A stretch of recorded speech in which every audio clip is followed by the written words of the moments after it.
राहू द्या तर, कळू द्या ना आम्हाला. तसं कोण येतोय, काय येतोय, कसला येतोय, एकदा आम्ही सगळे बघितले. कोण कसे आहेत, काय आहेत, आधीच माहित झाली. हा थोडी खंदूशी आहे सासू.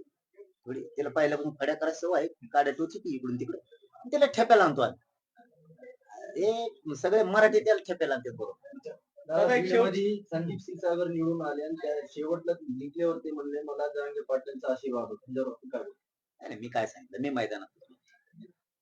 मी मैदानात नव्हतो. ज्याचा त्याचा मोठेपणा असतो, परंतु मी मैदानात नव्हतो. माझा समाज मैदानात नव्हता.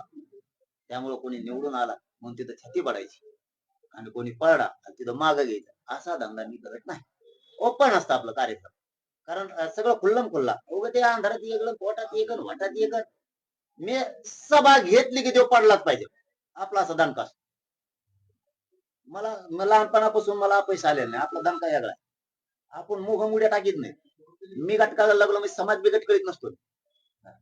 काहीतरी काय म्हणून त्याला ती एक भाप असती, एक मस्ती असती. त्यावेळेच काय असतं, त्याला काय म्हणून आपण गुरमी असती एक. त्या निवडणुकीच्या काळात काही धुंदीत असतो माणूस, काही सुचतच नाही. ते धुंदच वेगळी असते. ती धुंदीत नाही का ते तात्पुरती धुंद दिसती. आता लोक दिसले की माणूस धुंदी जातो. समाजाला विचारित नाही, मित्राला विचारित नाही, जवळच्याला विचारित नाही, लांबच्याला विचारत नाही. धुंद बेकार असते.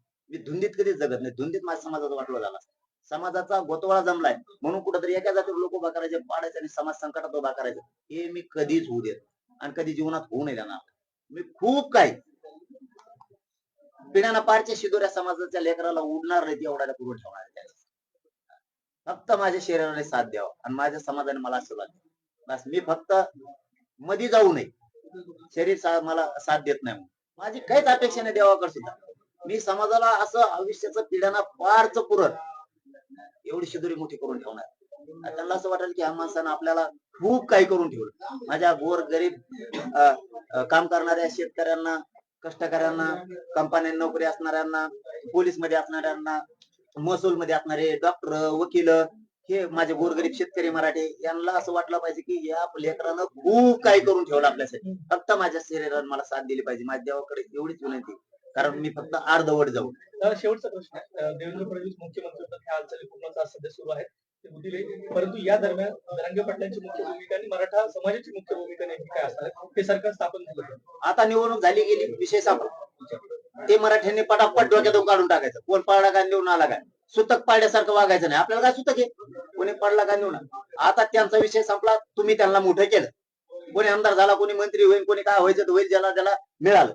आता तुमचं काय, तुमच्या लेकराचं काय, तुमच्या जातीच्या अस्तित्वाचं काय, तुमच्या लेकराच्या भविष्याचं काय. आता आरक्षणाचं बघायचं. सगळ्या मराठ्यांना या पत्रकारांच्या माध्यमातून जाहीरपणाने सांगतो, तुम्हाला हात जोडतो, आता तुमच्या लेकराचं बघा. आता लढाई स्वतःच्या लेकरासाठी, कारण त्याला उद्या ऍडमिशन घ्यायचंय, त्याला नोकर भरत्या निघणार आहेत, तिथं प्रमाणपत्र पाहिजे, त्याला आरक्षणाची गरज, त्याला कोणत्याही क्षेत्रात जायचंय, त्याला इंजिनियर व्हायचंय, त्याला डॉक्टर व्हायचंय, त्याला एमडी व्हायचंय, एमबीबीएस व्हायचंय, बीएचएमएस व्हायचंय, त्याला मोठमोठ्या क्षेत्रात जायचंय, त्याला कलेक्टर व्हायचंय, त्याला तहसीलदार व्हायचंय, त्याला आरोग्य अधिकारी व्हायचंय, त्याला पोलीस भरतीमध्ये जायचंय, त्याला पीएसआय व्हायचंय, त्याला आयपीएस आय एस दर्जाचा अधिकारी व्हायचंय, त्याला इंजिनियर व्हायचंय, त्याला अनेक क्षेत्रात जायचंय, त्याला परदेशात शिकायला जायचंय. त्यासाठी तुमच्या लेकराला आरक्षण पाहिजे. यांना दिला आता तुम्ही. आता डोक्यातून खूळ काढा. पागलपणा करू नका. कोणता नेता फेता मंत्री काय झाला, आमदार काय झाला, गुलालात नाचू नका. तो नाचून देईल, येणार नाही मदतीला. तुमचं लेकरू तुमच्या मदतीला येईल. त्याच्यामुळे आता लेकराला आरक्षण लागणार आहे, उद्या भरत्या निघणार आहे. त्या आरक्षणासाठी तुटून पडा.